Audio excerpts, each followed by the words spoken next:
When God first created man, man was to live eternal. It was supposed to be a reflection and an image of heaven in the mid-heaven. The Garden of Eden and the universe and the earth was supposed to represent the mid-heaven. So it was not the higher kingdom or the higher heaven. It was a little more denser.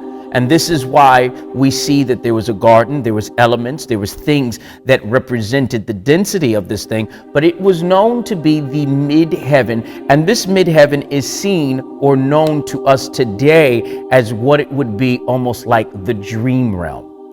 The dream realm is a form of us entering into almost certainly the mid-heaven. Now, some people go to the lower part, some people go to the higher part of the mid-heaven, but the dream realm is a representation of that mid-heaven. So in the Garden of Eden, man was able to communicate with God. Man did not speak in speech, but he held the tongue of the angelic language.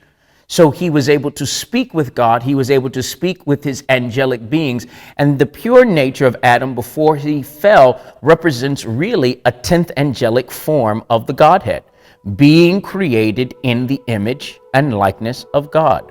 But what happens in the fall into matter is that Adam begins to fall in a denser state, and we begin to see the first aspect of